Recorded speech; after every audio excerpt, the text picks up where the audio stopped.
உன் பொண்டாட்டியை கூப்பிட்டு விளக்கேத்த சொல்லு. ஏன் பாட்டி? எங்கேருந்து ஒருத்தைய புடிச்சு இழுத்துட்டு வந்துட்ட, அவ என்ன ஏதுன்னு தெரிய வேணாம், அதுக்காக தான் நான் விளக்கேத்த சொல்றேன். விளக்கேத்துறத வச்சு பொண்ணோட குணத்தை எப்படி பாட்டி கண்டுபிடிப்ப?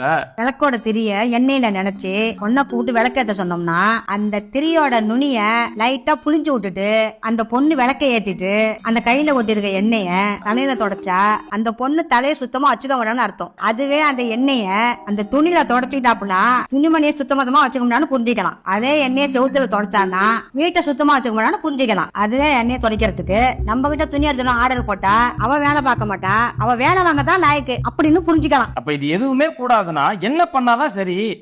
நான் சொல்றேன், நீ கேளு. அந்த பொண்ணை கூப்பிட்டு விளக்கேத்த சொன்னானே, அவ கைய துடைக்க துணியை எடுத்துக்கிட்டு அவ வந்து விளக்க ஏத்திட்டு அந்த துணியில கைய துடைச்சிட்டானா அந்த பொண்ணு விவரமான பொண்ணுன்னு குணமான பொண்ணுன்னு புரிஞ்சுக்கலாம். இப்ப கூப்பிட பொண்டாட்டி விளக்க தெரிஞ்சது நல்லா கூப்பிடா, பிச்சை எடுக்கிறா.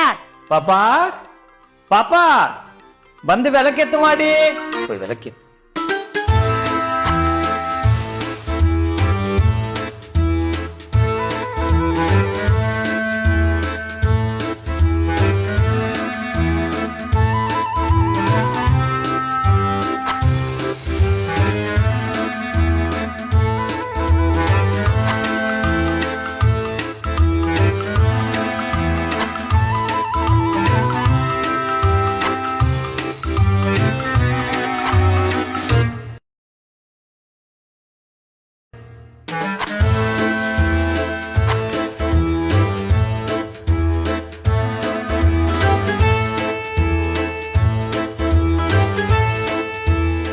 தீப்பெட்டி வேற காலியாச்சு.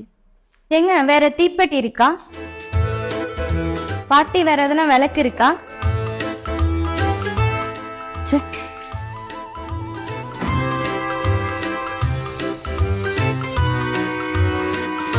மா நான் தான்.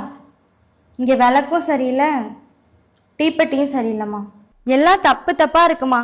நீ அங்க விளக்கேத்தி இங்க எடுத்துட்டு வாமா.